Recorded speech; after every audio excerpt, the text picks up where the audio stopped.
Търсим за коментария Иван Караиванов. Твоето мнение за срещата и победата над Карнобат 4-2? Почнахме отлично матча и така завършихме по времето. Вкарахме 4 гола и мисля, че превъзхождахме изцяло противника. Впоследствие второто по време ги подценихме и се изпатихме, вкараха ни втори гол, но за наше щастие на феновете успяхме да вземем победата и трети точки. През следващата седмица предстоят два матча, един за Купата на България с Спартак Пловдив тук в Смолян и гостуване на Розова долина Казанлък. Два много хубави матча, може само да спечелим от тях и да затвърдим добрата си игра на отбора. Какво е според теб нивото на представяне на отбора до този етап? Отбора играе добре определено. Просто не си вкараме всички голове и допускаме елементарни грешки в защита, но като цяло мисля, че отбора играе добре. Без значение също кой играе. Благодаря ти и успех! Благодаря. Родопа победи тима на Карнобат с 4-2 в много хубаво първо по време за Родопа. Много пропуски през второто, но за сметка на това красива игра, хубава победа. Търсим за коментар отново старши треньорът на тима Киракос Георги, за да каже неговата гледна точка. Общо взето моето мнение съвпада с вашето. Това, което видяхте вие отгоре, видях и аз отдолу.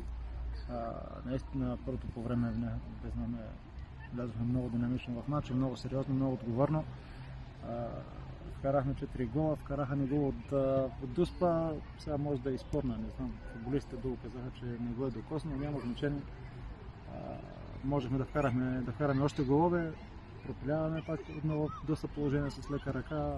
Това ни е един коварен проблем, който срещам този месец тук, тъй като създаваме много положения и ги пропускаме. И това е една от двете причини Родопа да има 8 точки в момента вместо 13. Доволен съм от първото полувреме, не съм доволен от второто. И въпреки всичко, мисля, че успях да пусна максимален брой местни юноши да поиграят, да влезат в мачовете, което е моята цел. Направи впечатление реакцията на съдията още в първите минути на двубоя. Какво ви каза? За какво ви предупреди всъщност той?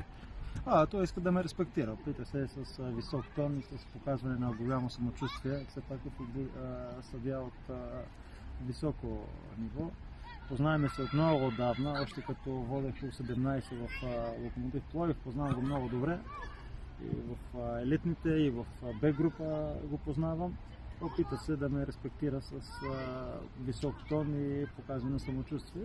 Няма проблем, това си е негов избор да повлияе на хората. Аз бих предпочел по психологически начин, по-човешки да повлияе. Няма проблем, не мога.